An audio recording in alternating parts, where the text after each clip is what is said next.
So today I want to talk about chapter 4 of the book, and that's the chapter that deals with thought as a computation. So we were just going over the test, so maybe I'll do a half hour, then we'll have our break, and then we'll talk about it some more. Okay? So, and that's, I guess, as humans, that's the issue that we tend to be the most keenly interested in, is whether or not the human mind is a computation, or what the mind is doing.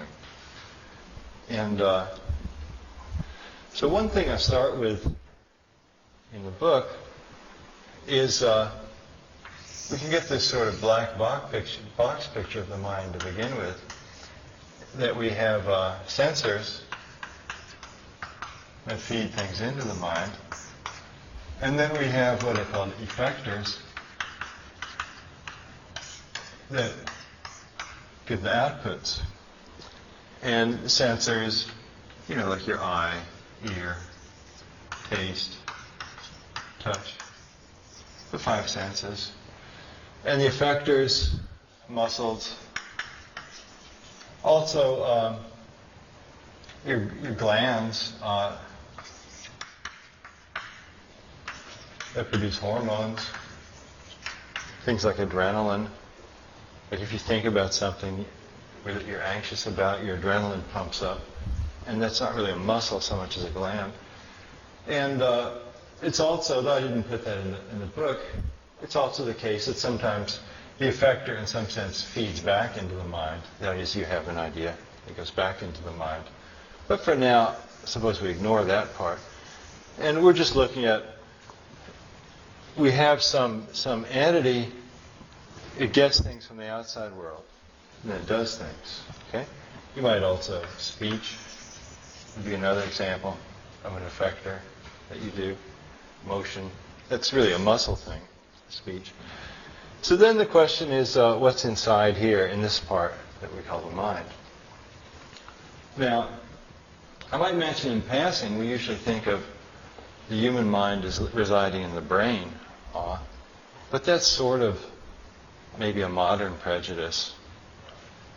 It's always, have you ever been to the Rosicrucian Egyptian Museum? It's over one of San Jose's stellar attractions.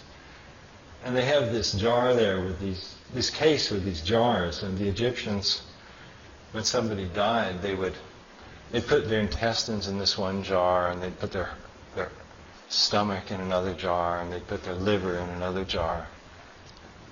And the brain, they wouldn't bother saving the brain. Let's just clean this junk out of this person's skull. Okay? And the heart they'd leave in the body, because they figured the heart is a muscle, so we'll leave that.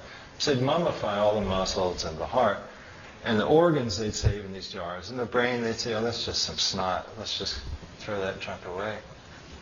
So it's, and now we've sort of evolved to the kind of opposite viewpoint. That's this sort of science fiction image that you often see of the brain in the jar. You see that like on Futurama or The Simpsons. There'll always be this brain in a jar. And you can even pay, there's this company called Alcor, if you want to, you can pay them to freeze your brain after you die. You can either have them freeze your whole body, but it's less expensive to just freeze your brain. So some people go for that. Of course, you wonder, suppose we had like thousands of people's frozen brains. Why would anybody bother starting them up again? Maybe if you had Einstein, or Bono, or Dick Cheney, you'd say, well, let's thaw that guy out so we can talk to him, but the average person, they're not going to thaw you out. But be that as it may. But a lot of the computation in our body, the reason I'm making this point is a lot of it is done really not just by my brain. There's things that my organs are doing. My heart is doing class 4 computation. I mentioned earlier the heartbeat isn't really truly periodic.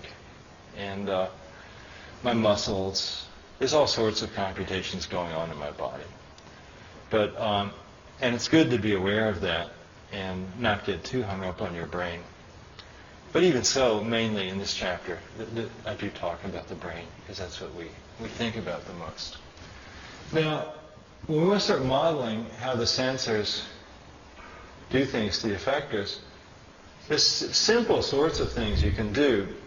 Like the Lego toy company, they sell a robotics kit called Mindstorms. And you can make a little car in there, and the little car will follow.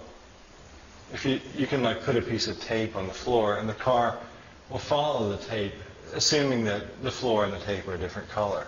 Okay, so you can give.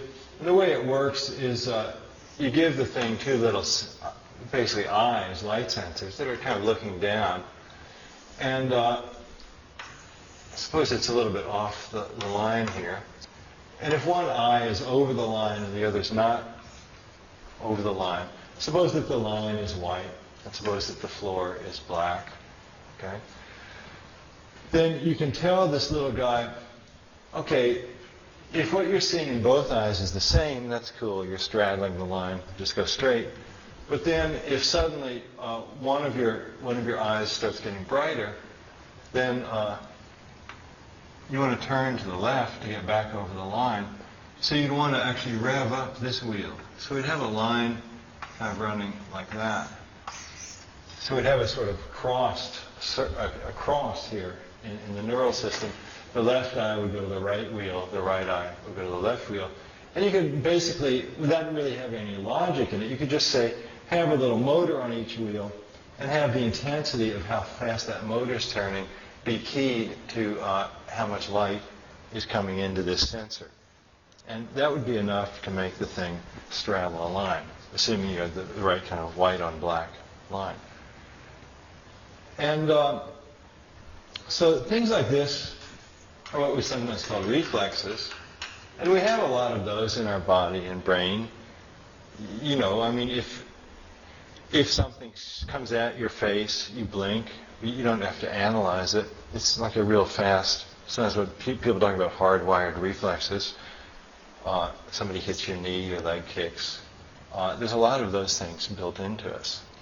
And these are things we don't have to learn. They're pre-wired.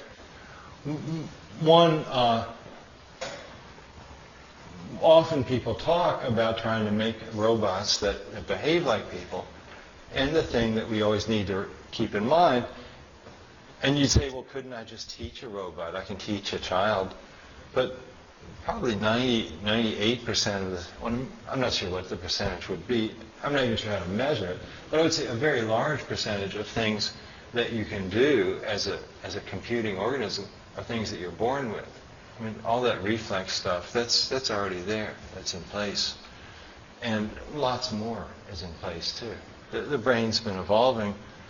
Our species, well, I mean, it's been like 500 million years since we were paramecia. So we've had quite a bit of time. Anyway, reflexes. Then we could say, well, going a step above reflexes, in other words, a reflex is just you have this direct sort of wire going from a sensor to an effector. We can also put in things that are a little more like logic circuits. And I have a little picture in the book about something, a walking machine. And I don't remember exactly how the picture worked. Let's see. Does somebody have a book I can look at for a second? Yeah, let me see yours, John. Oh, thanks, Ring. If we look at figure, so the toy car I was just talking about, that's figure 80. And if we look at figure 83, you can get something a little more complicated than a reflex. We can have a sensor on each knee that tells you, is that knee straight or not? Okay? And what you want to do, essentially, is alternate having the knees be straight and bent. So I drew a little picture of a circuit here, which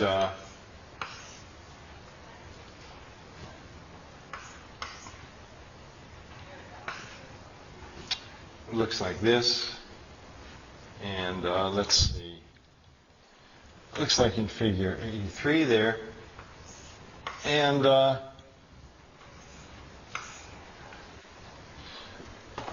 this is, if you take like a real low-level computer science course, you'll usually have to learn about these things.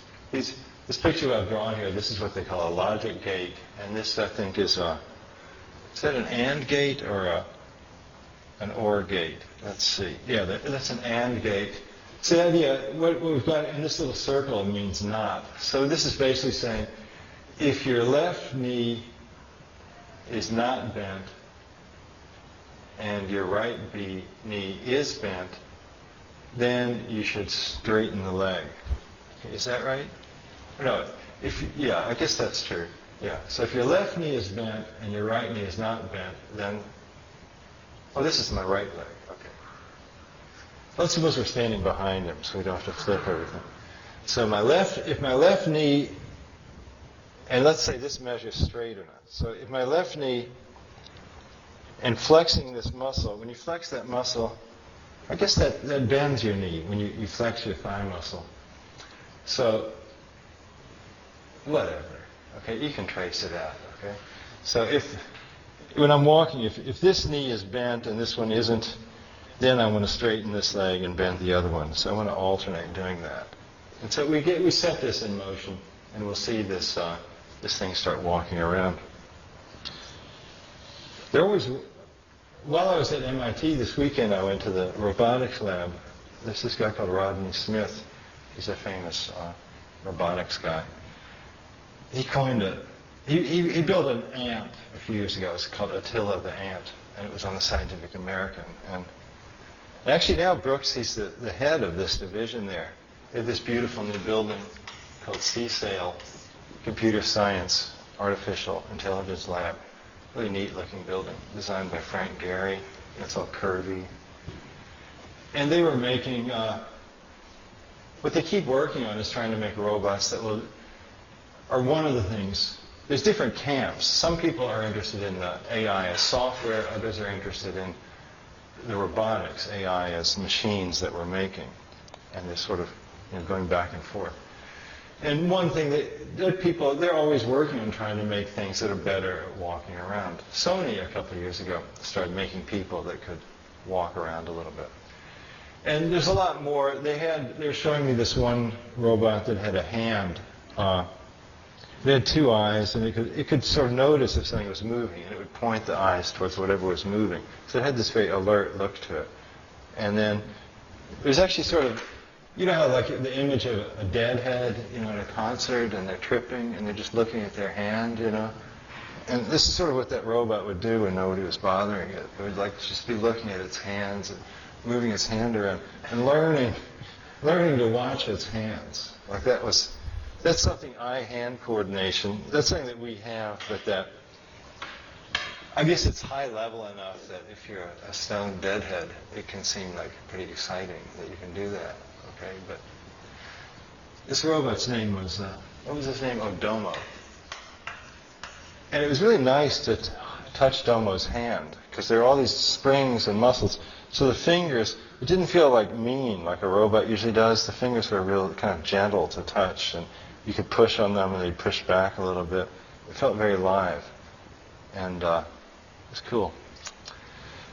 But it's always when you go to a place like this, I mean, these are the guys, they're pretty much at the forefront of making robots, and they're never that far along.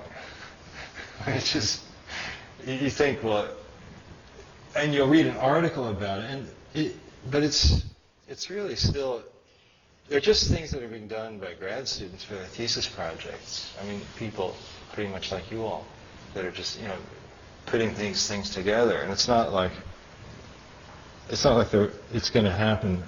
It's not like in 6 weeks we're going to be, bumped out of our jobs by these guys.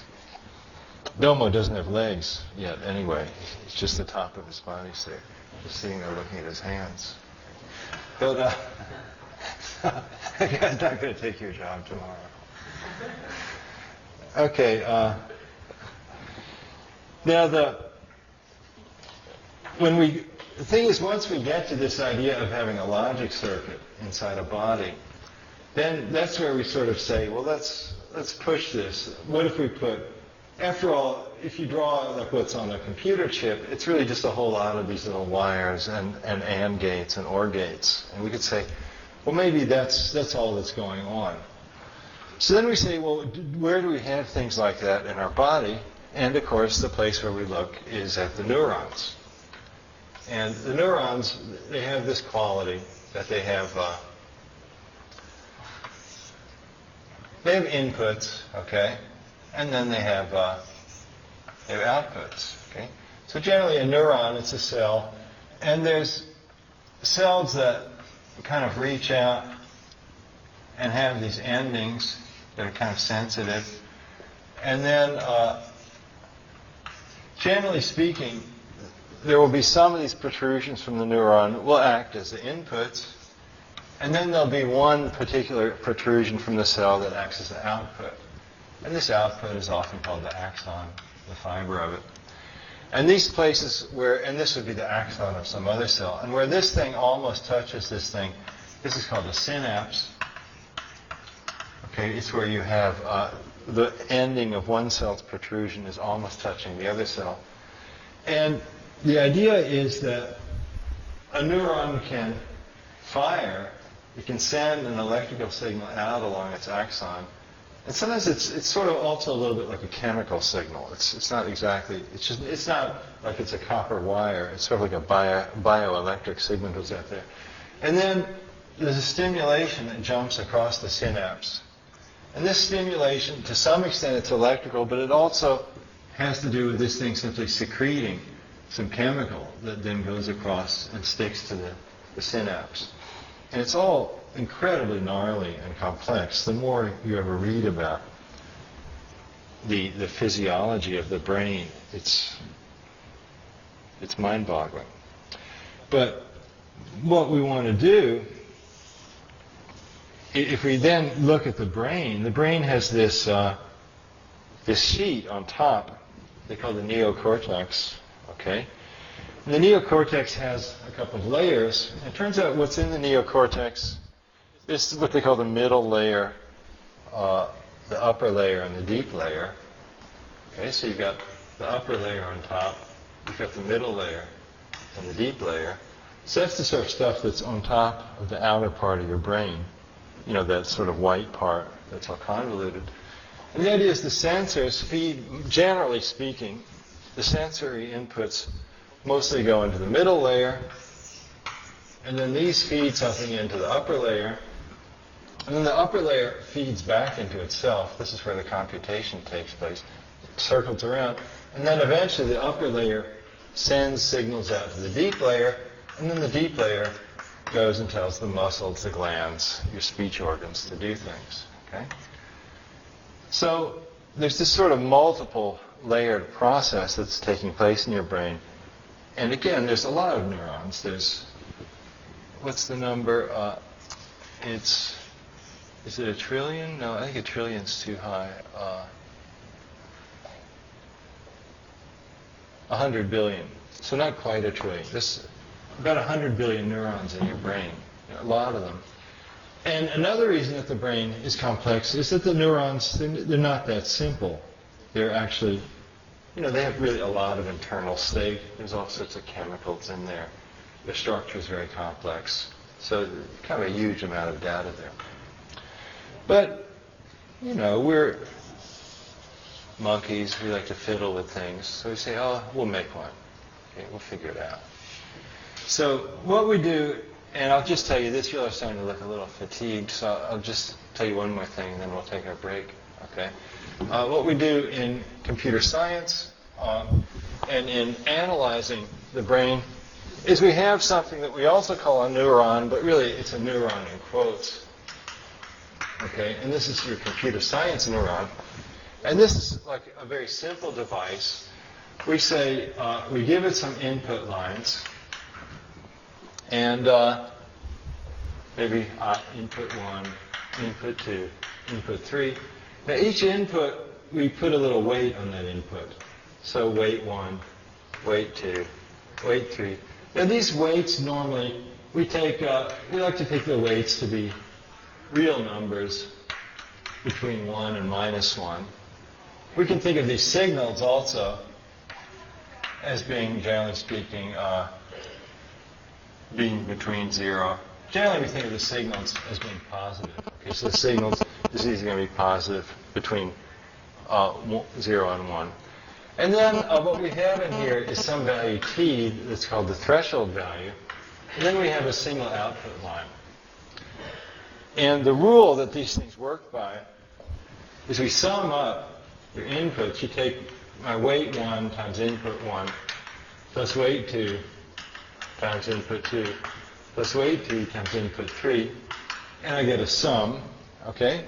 And then my output, one way to do the output is just to say if my sum is greater than or equal to the threshold, then my output is 1. And if my sum is less than the threshold, then my output, I think I write OU, so this doesn't look like a 0, then my output is 0. So that's the simplest kind of computer science neuron. And so this is like a lot simpler than the biological neuron. But the hope is, the dream is, that maybe we could hook together a whole lot of these things in a network and it would act like a brain. Okay. So let's take a break now, and we'll start up again in about 15 minutes.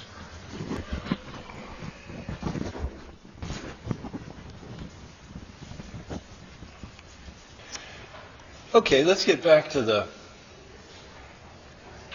lecture on chapter 4 of the good book. And we're talking about the representing the brain's doings as computation. And I was talking about this idea that people notice that the physical human brain or the animal brains, they all are made up of these neurons. And the neurons seem to have the quality that they have inputs and usually one output. And so then computer scientists and cognitive scientists, they idealized and said, well, why don't we just model this by a simple little computer-like object that has some finite number of input lines and a single output line. And what we'll do for the update rule for this thing, suppose that we'll imagine a big array of these neurons connected to each other, and let's suppose that we'll update them in parallel. And in each cycle, what we'll do for each of these guys, we will sum up the input values and let the neuron do a little computation on that and then give an output value. And then this output value will then be passed on in the next update to the other neurons. Now, the rule that's the simplest rule that you can use is simply have each input line have a numerical weight on it. So you take a weighted sum of these inputs. It's like you say, well, this input matters a lot to me. I'll weight this 1. This one is kind of unreliable. I'll give this a very small weight, like 0.1. And this guy, whatever he says, is usually the opposite of what's true. So maybe I'll give him a weight of minus 0.5 to this one. Okay, so you might do something like that. And then sum those up. And then you get the sum, and then you compute the output on the basis of the sum. Now, as I said, sometimes you can say, let's just have a single threshold number. If the sum is bigger than the threshold, the neuron fires. It sends out a 1. Otherwise, it sends out a 0. Often, you will see a slightly more complicated output rule, and they'll have what's known as a sigmoid curve. And they'll say, suppose the threshold value is t. Let's say this line is 1. Let's say if my value is a lot less, if the sum is a lot less than the threshold, I'll give a very low value. But what I can do, I can kind of ramp up and have this sort of, they call this a sigmoid curve because it's a little bit like an S. And as the sum gets closer to t, I'll ramp up my output value. And this actually, a lot of times this gives better results simply because if you let the output be a number between 0 and 1, then you're in some sense passing on a little bit of information, a little bit more information than if you're just passing on a 0 or a 1. It's like you noticed earlier in the course, when we do our continuous valued cellular automata, you can get kind of smoother, richer patterns with a limited number of cells. And it's easier to get rich behavior with these artificial neurons if we allow continuous valued outputs. But it's not a huge difference. Now, when we want to design, now when we hook these things together in computer science, we call what we have a neural net.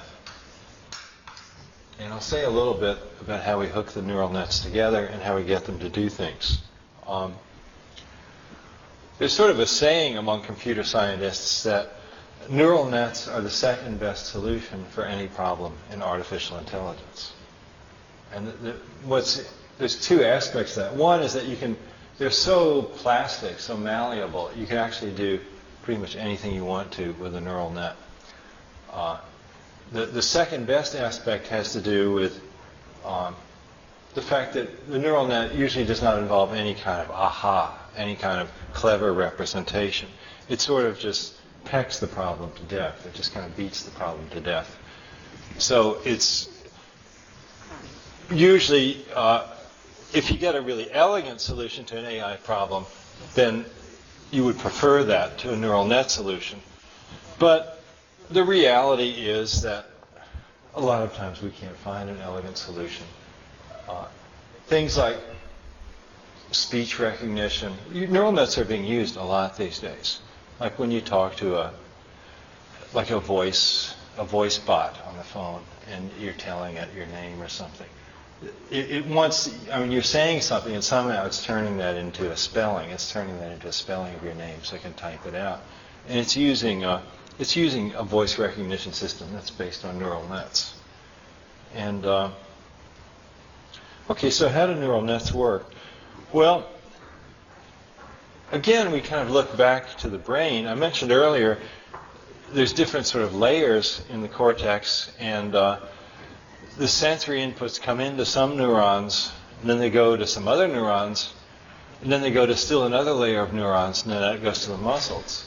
The idea is in neural nets we often use layers as well.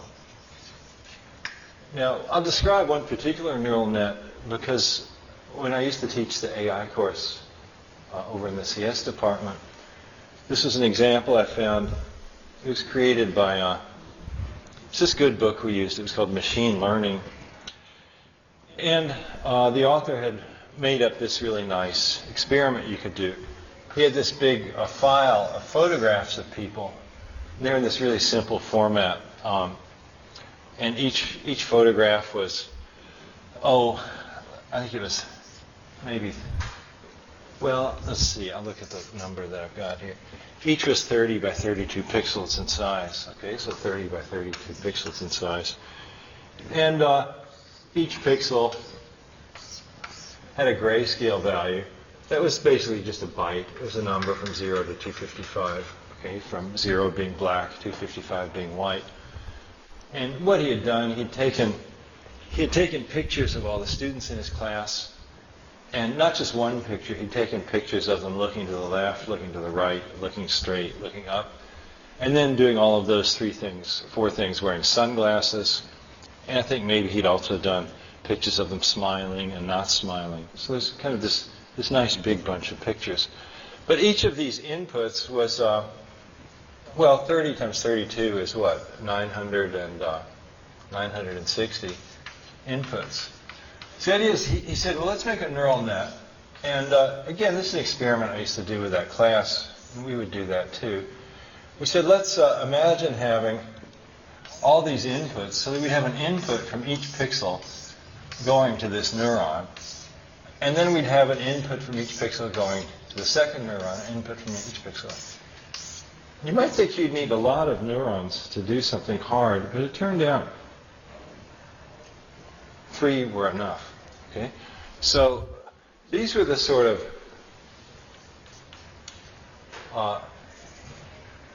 you could think of this as the input layer. So the input layer, basically, for each pixel, I get a number between, you could think of it as a number between 0 and 1, or a byte from 0 to 255, an intensity. And then each of these pixels runs into each of these. We'll just use 3 neurons. Maybe you would want to use 4, maybe 5, but it turns out 3 are enough for this problem. And there's a little weight on each of these things. So there's actually, this is the weight for the first neuron and the first pixel up to the weight for the first neuron and the 960th pixel. So you actually have 960 weights here, and then another 960 weights here, another 960 weights here. And then we would have the system try to decide whether the person you were looking at was smiling or frowning, okay? And so what we did is we took the outputs from each of these. Now sometimes they call this layer the hidden layer. Your brain is sort of the hidden layer. You've got the input layer, you can see that, and that's your eyes and your fingers. There's the hidden layer, that's what's happening inside. And then there's the output layer, where you're having the outputs that you can see. So we had each of these guys, each of these sort of hidden neurons was then feeding into the output neurons. So then we had 9 more weights here. So this would be the output weight 1, or the output 1, 1, maybe the output 1, 2, the output 1, 3, output 2, 1, output 2, 2, output 2, 3, and so on. So we'd give one of these pictures in, basically as a file, feed all those numbers into these 3 neurons. Then they would compute their output value by summing up the values of all these things multiplied by the weights. They would have a threshold value. Each would have a threshold value they'd use. They'd compare it to the threshold value. And then I think we used the sigmoid output, okay? So then it would give an output, some number be coming out here between 0 and 1. That would go to each of these things. And then you'd say, well, look at the value. And I'd say, if this is greater than 0.9, we'll say that it's smiling. If this is greater than or equal to 0.9, we'll say that it's frowning. Okay? And it turns out to be too much to expect it to converge on 1. It turns out it's hard to get the perfect one. But you say if the value is quite high, like 0.9, then we'd say that it's neither. And you say, well, what if it says it's smiling and frowning? Well, then that means you're not done yet. Your system isn't working yet. Your weights aren't right. And so the goal is we had like maybe 100 faces. And the idea was to teach this thing so that given the faces, it would always correctly say whether it was frowning or smiling. So the thing is, we've got like 900. We've got something like on the order of 3,000 weights to pick. So we've got sort of 3,000 real numbers we want to throw in here. Something like 1,000 weights, 1,000. How do we figure those out? Well, we're not going to like start writing down numbers and thinking about it. The whole thing with neural nets is you don't want to think, you don't want to analyze, you don't want to do the aha. You just want to crunch it out. And so what they have is this technique that they've developed, computer scientists, and backpropagation.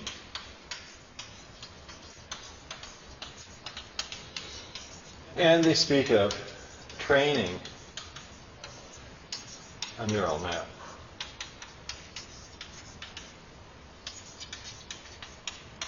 And so what I would have, I'd have like a sort of what we would call a training sample of maybe 100 pictures.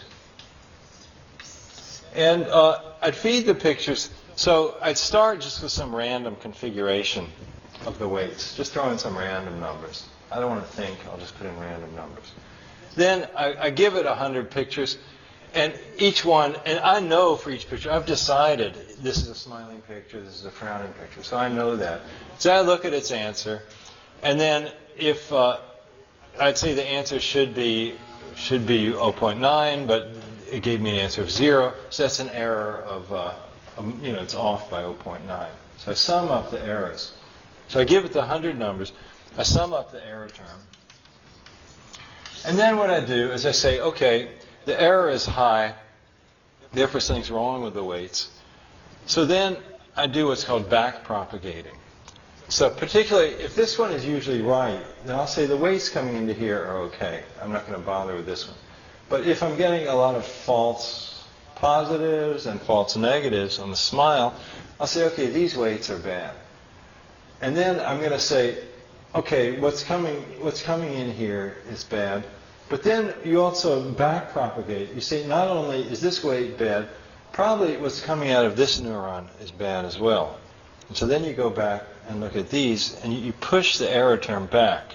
And the way that's done is a little bit tricky and a little bit hard to explain. But the idea is you go back to the system and say, this guy's giving wrong answers. Therefore, either there's something wrong with these weights, or there's something wrong with the outputs of these neurons. And what you do is I'll say, well, let's assume it's a little of both. So I'll change these weights a little bit, and I'll go and change these outputs a little bit. Kind of do both to make it better. Like this guy is giving a 1 when he should be giving a 0. And I say, well, there's something wrong with his weights. And then I look for each of the pictures, what it's weighting, and I say, well, you ought to be weighting it differently. Okay? And so by doing this, I slowly train the net. And what you can also do, you can do one picture at a time, get it to recognize correctly on one picture, then the next picture, then the next picture, and cycle through. Maybe if you train it for the 100th picture, maybe that's broken for the first picture. So you do it for a while. And surprisingly, it does converge, and it converges pretty quickly. It converges, in maybe less than 5 minutes of machine time. Often a lot faster than that. Maybe sometimes it just takes a few seconds. Now, once it's converged, it'll give the right answer for everything in the training sample. But then you want to test if you've really learned anything. So then you get a test sample, and these are other pictures. Okay, so then you give it some pictures that it's never seen before. And that's where you're saying, okay, have you really learned something or not? Because it's like it might have learned to recognize these things by something that has nothing to do with smiling. It might just recognize which order it occurs in, or maybe there's just some little ding here, and it says, oh, the one with the ding in the corner is the guy that's smiling. So then you give it some other pictures and say, can it get it right? And if it does, then you know you've successfully trained it. Okay? So that's sort of what we do with training neural nets to do things. Like the post office uses them to recognize when you write your zip code on your letter. The post office has something that scans your letter and actually is able to do recognizing writing, recognizing speech, recognizing human writing. These are both problems that are suitable for neural net training. Another thing worth mentioning here is the architecture of the neural net. This is about as simple as a neural net architecture can be and still do something. You have the hidden layer with 3 neurons and the outputs. We could just do a single output. We could have gotten rid of these and just look at a single output, just have it decide if you're smiling or not. It'd be about the simplest. But you can get more complicated neural nets. It turns out, generally speaking, the nets, you don't usually see like many hidden layers. Usually you'll see only 1 or 2 hidden layers. For some reason, Wolfram would say it's because of the universality of computation. He has this idea that generally if you can write a program that will do something, there will also be a simple program that does it well. And this is sort of borne out in neural nets. You might think, well, maybe if I made 15 hidden layers, and made it real gnarly, then maybe it would be smarter. But generally, you don't really gain anything. I mean, and we can already get class 4 cellular automata with the simplest kinds of rules we can think of. And it turns out we can get pattern recognition with rather simple neural nets. It's just a matter of training them. But there are sometimes, again, this comes back to something I mentioned earlier today, the representation. Sometimes it will be that if you design a neural net in a nice way, you'll get a nicer problem. Like if, for instance, if I trained this guy simply on faces that were facing forward, and then if I gave it a bunch of faces that were in profile, it probably wouldn't do very well. Okay, so then you would say, well, how would I solve that problem? what you would really then want to have, and I mentioned this in the book, you'd want to have two neural nets. You'd have one to decide whether the person is facing you, facing left or facing right. So first solve that problem. Then go and say, okay, now I know which way it's solving. Now I'll feed it to a neural net that's trained to recognize people that are smiling, from the front or from profile. Actually, if you can recognize the left profile, you can recognize the right profile too. You just have to flip your connections around, or to flip the inputs around. So there is an element of choosing the right representation. Okay, but so that's the dream that if we had a nice big neural net architecture, and we trained it for a really long time, then maybe we could get it to be able to solve all sorts of problems. One notion would be, this is sort of a notion that Marvin Minsky popularized. He wrote a book years ago called The Society of Mind, about 20 years ago. And he had the idea there that the brain is made of, it has a lot of agents in it. Like there's processes in your brain that recognize faces, there's things that recognize speech, there's things that decide on actions, locations. The idea, maybe we could individually use neural nets to produce the little agents to do all these separate things, and then somehow be hooking them together. So that's something. Now, okay. Now, is our brain, are we doing sort of back propagation in our brain? Well, one theory is that, in other words, how is it that your brain actually learns things? I mean, do your neurons have weights? Are they being tweaked as time goes by? And there's some indication that to some extent this is true. And the idea would be the following. If I have a synapse where there's sort of an input line, and then there's a receptor on the neuron, what could happen, maybe the idea is if it's good if there's this input, it's good for this guy to fire. Like maybe this is the thing that notices that a pin is sticky in your hand, then you'd want it to be real good at getting the muscle that moves to fire. So you'd want this to be really strongly connected. So one thing that can happen, and the brain actually does this, it can make these sort of bulbs. I think they call them bulbs, where the two ends of they call these things dendrites. The neuron sort of protrusions, they call dendrites, make the bulbs bigger, okay? And then it's easier for the neuron to fire. So that does happen. There's a real simple notion of learning is the idea practice makes perfect. If you keep doing something over and over, like a lot of times this is when we're trying to do something like learn how to learn the times table, you keep reciting the times table. You're trying to play tennis, you keep trying to hit the ball in a good way. The idea is if you can repeat an action often enough, the neurons get sort of grooved in. And so by stimulating this certain action over and over, these little synapse bulbs will get a little fatter, and that will be built into your brain. So it's sort of a physical notion of learning that way. Of course, a lot of things you learn are not nearly so simple. They don't have the nature of simple reflexes. And then it's more like there's a more complicated layer of things. And it could be that the brain does something a little bit like back propagation. Like you think over, gee, I really messed up when I did such and such. And you're sort of simulating something in your mind and sort of scolding yourself for what you did wrong, In just tennis, I had my hand down. You keep thinking, don't twist your wrist down, and you're sort of doing a back propagation on your neural net. Though again, as I said, when I was at MIT, I was at the MIT Press, and they print a lot of books, and there's a big department of brain and cognitive science there. And they had a whole wall of books on cognitive science. That's like a popular word for studying how the brain works. And I think somebody said, well, they can't all be right.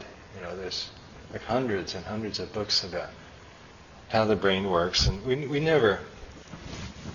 Well, I think we're making progress, but it's certainly. It's not. What I'm getting is, it's not certain that we do something like backpropagation in our own brains, but it seems reasonable that there might be something like that. Okay. Now, how does this relate to Wolfram's classes? Is learning, because your education, is it a class 1, 2, 3, or 4 computation?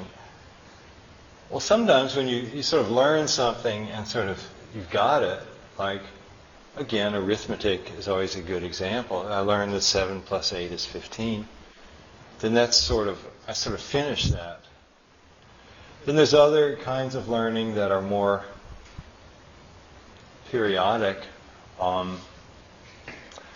What would be an example of that? It's maybe somewhat predictable if you keep seeing the same kinds of problems and solving them in the same kinds of ways. Maybe if sometimes people that aren't too sophisticated might imagine that there's some one golden rule you can learn and applies to every situation.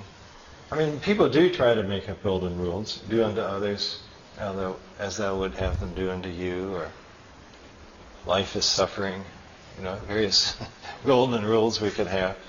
And so if you're in a situation where you can keep using the same rules to get the good answers, that's a little bit of a class 2 situation. Most education, though, is more in the nature of class 4. You're sort of exploring knowledge. You're on this journey into the unknown. You're sort of pursuing different paths. It's not clear where it's going to end up. And again, I guess class 3, what kind of education would that be like? Well, you have completely bizarre inputs coming at you all the time, and you're kind of floundering around trying to adjust to them. Okay. Now, we've talked a little bit about learning is kind of what I've been getting at. I'd like to talk about another way of thinking about what's going on in the brain. And this is the idea that a lot of what's going on in our brain is like you're sitting. A lot of the time we aren't learning anything. We're just sitting around thinking. Okay, you're resting. You're staring out the window. You're just meditating, pondering things, and there's two types of thought processes that it seems to me, on introspection, looking into what I find myself doing, and both can be modeled as cellular automata, or at least I'm sort of prone to seeing things in terms of cellular automata. But the one would be trains of thought, and the other would be thought loops. Now,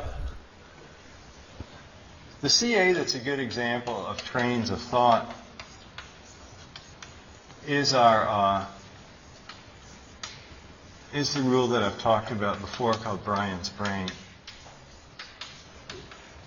And I didn't bring the projector today. Do you remember what that rule looks like? I've showed it to you a few times. It has an interesting thing. It has another feature. The reason it's called Brian's brain, the guy who made it up is called Brian Silverberg. And what his inspiration here, or maybe he only thought of this after the fact. Maybe he first found the rule and then found the explanation. He had the idea that there's something about the neuron that is sort of left out of this computer science neuron that we use in the neural net. And that's the fact that our actual brain neurons, after they fire, they have a little more state than this. Like this thing doesn't have any internal state. It sort of does the same thing all the time. But he says, well, what if we give the neuron a bit of state? So it can either be tired or not tired. And like right after, you get tired of things. Like right after you've seen something, you've seen a movie, you might not feel like seeing a movie immediately again. Your neurons are sort of tired out. And his idea was to say, well, let's imagine that we have 3 states, 0, 1, and 2. And 0 would be the ready state. And 1 would be the firing state. And 2 would be the resting state. And so his idea for his rule is that if your cell, what a cell will do will depend on the present value of the cell. I'll call that C. It'll also depend on the firing sum. Now, the firing sum is going to be how many of its neighbors are firing. Now, by firing, I mean in state 1. So you're firing, I'll call it the firing 8 sum. So if here's C, and I look at these 8 cells around it in a grid, of these, it could be that none of them is firing, it could be that all 8 of them is firing. Now, his rule is the following. It says if I'm in state 0, if my firing state sum is exactly 2, then I'll go to the firing state. If I'm in state 1, and actually in this state I don't care what my firing 8 sum is, I'll always go to state 0. If I'm in state 2, I also don't care what my firing 8 sum is, I'll always go to state 0. So that's the Brian's brain rule. Okay? So if you're in the ready state and you have 2 firing neighbors, you fire. Otherwise, you don't. Okay? And so I might say here, if I'm in state 0 and it's not equal to 2, then I go to state 0. So I stay in state 0. So I guess I should put that line in too. Now, because of this, the rule lends itself to gliders. And I feel like I've mentioned this before in here, but in case I haven't, let me just do it one more time. Suppose I have, this is 1, and this is 1, and this is 2, and this is 2. Suppose I have a block with 2 1s, 2 firing cells on the right, and to the left I have 2 resting cells. What will happen at the next update is these guys out here, they each will have 2 firing neighbors. So what I'll get, these guys will start firing. These guys that were in state 1 will go to the resting state 2. These guys that were in state 2 will go to state 0. So if we have a block of a pair of 1s followed by a pair of firing cells followed by a pair of resting cells, that will naturally propagate itself along. And because of that, Brian's brain is full of stuff that's scooting around. Okay. Now, when I watch it, it does seem to me, reminds me a little bit of thoughts rushing around in my head. I mean, a lot of your brain, when you sort of kind of watch your flow of thought, which is, people that do meditation often talk about trying to watch your thoughts. And something that happens when you try to watch your thoughts is you'll get attached to a thought. And then you'll sort of forget that you're trying to watch your thoughts. Because I'll say, I'll be going along watching the flow of my thought, and then suddenly there'll be something that worries me, and then I'll get into worrying about it. And that's a different process. That is more of a thought loop. Okay, so there's sort of the thought trains and the loops. The loop is when you worry about something, you think the same 4 or 5 things over and over. If like suppose you're overdrawn at the bank. You're going on thinking, you think about money, you think about the bank, you think, what are they going to do to me? Are they going to cancel my account? Where am I going to get money?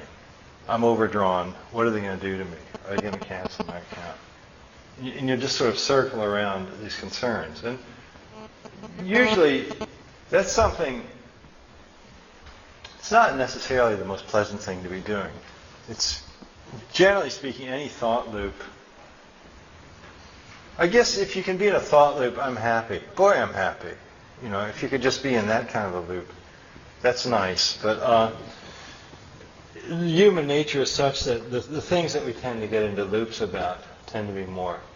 We spend, I don't know, at least half our waking life in these loops. Now, I bring this up again. I'm talking about a lot of what is in your mind is just natural, these sort of glider-like streams of thought. And I was saying it's a little bit hard to notice them. Well, it's not hard to notice them, but it's hard to watch them for very long because what commonly happens is some thought comes along that triggers some thought loop, some concern, and then you kind of forget about watching your thoughts and you go back to wanting something or worrying about something or regretting something, and then you lose sight of the train.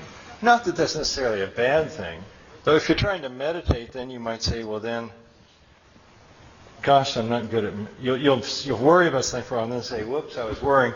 You'll say, gee, I'm not good at meditating, and then maybe you'll worry about that, okay?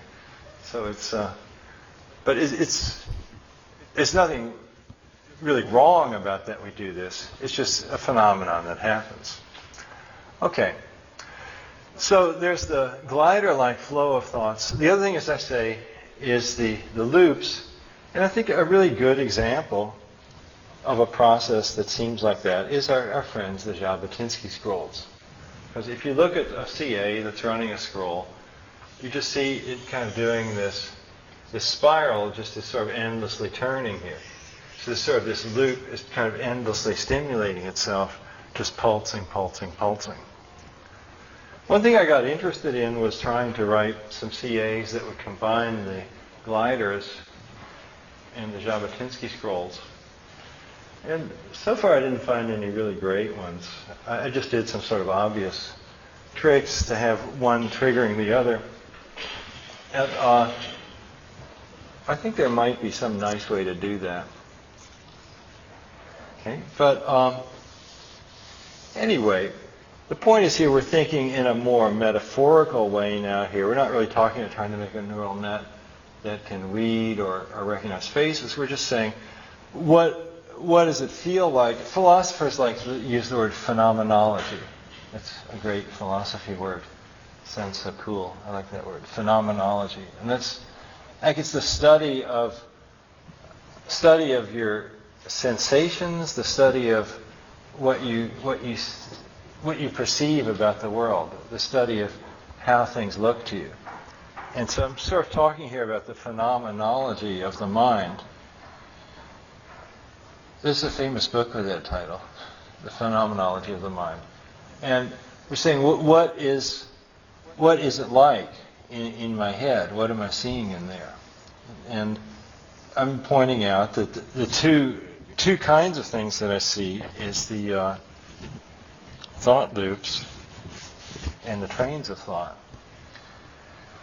And that in itself is in a way it's obvious, but then if I start modeling them as cellular automata, it somehow seems to have a little more content. I'm saying it's a little bit like seeing CA gliders and a little bit like seeing scrolls. Here again we could say, well, is what's going on in my brain class 2, class 3, class 4? And usually class 1 again means coming to a conclusion and being done. And that, as long as you're alive, that never really happens. You come to conclusions about certain limited problems, but your brain keeps going. So then the question is it class 2, class 3, or class 4? And when you're in, this would be, earlier today I was discussing the test, and I was asking for examples of different styles of thought that are similar to class 2, class 3, or class 4. And something I should have mentioned earlier, but I didn't think of it. A good example of a class 2 thought process is when I keep worrying about something. Like if one of your loved ones is sick, you just keep thinking about them. Are they okay? Should I call the doctor? Are they okay? You just go around and around, and you don't get anywhere. And that's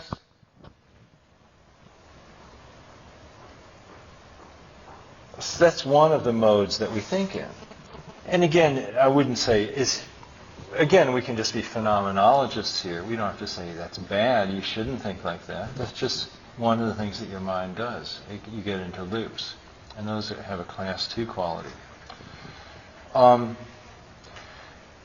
class 4 quality, that's more the gliders, the trains of thought moving along, one thing leading to another. As I mentioned earlier, it's not so clear to me that, do I get into class 3? Maybe these concepts aren't really that well defined, the difference between class 3 and class 4. You may have noticed that by now. Class 3 is more messy. And would there be, I don't know, what do you guys think? Can you think of modes of thought where that would be more class 3 or class 4? Can you think of any examples that would be relevant there?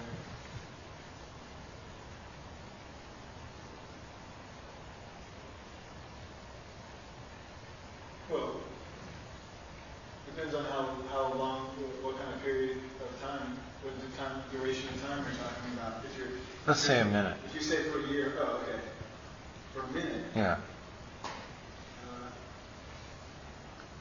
So you're saying, how long a period? Suppose, if I'm looking into my head for a minute, under what situations would I say, gee, I was just having class 3 thoughts? I know what class 2 is.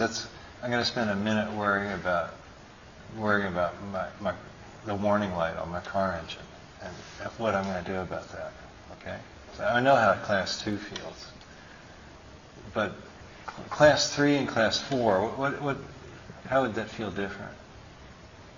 Well, it's very hard to even define what a random human thought would be because arguably there's nothing random that you would think. Well, all of these things are deterministic computations, so none of them is truly random. Well, no, not even like that. Just that there's no everything that you think is based on something that's in your memory or something that's coming in from one of your senses somewhere.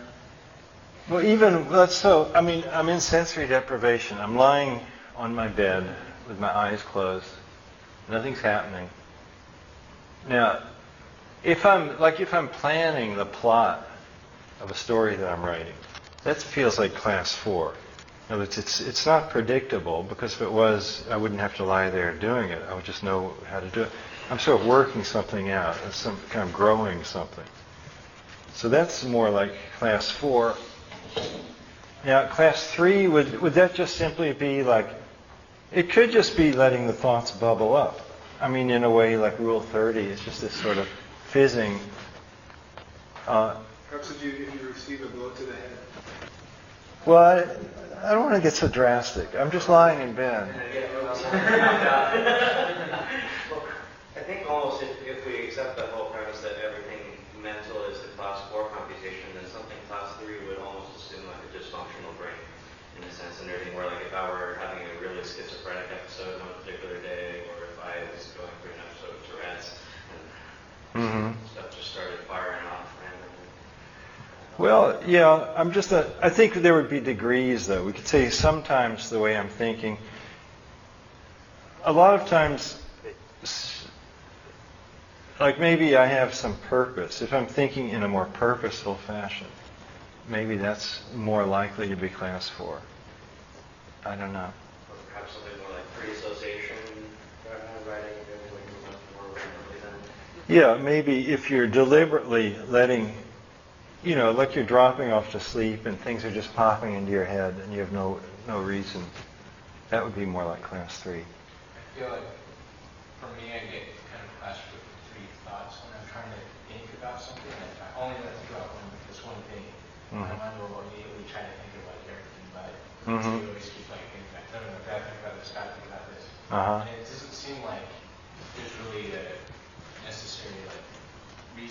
maybe going from this thought to this thought, but it seems like your mind's just trying to escape this like kind of cave you're sort of holding in. Uh-huh. That's an interesting point. Yeah, if there's one thing you're trying hard to think about, and yeah, our minds don't like to be told what to do. So right away, a lot of other things will boil in. So it's like inspiration when you're trying to create something and you get unexpected ideas. I mean, those are a little bit kind of like class 3 things boiling up at you. It's not so much that sometimes we have the idea that we have logic and we have inspiration. Or, there's the rational mind and the sort of more creative mind. So maybe you might say when you're thinking a little more logically and rationally, maybe that's more like class 4. And when you're opening yourself to inspiration from the muse, that could be a little more like class 3.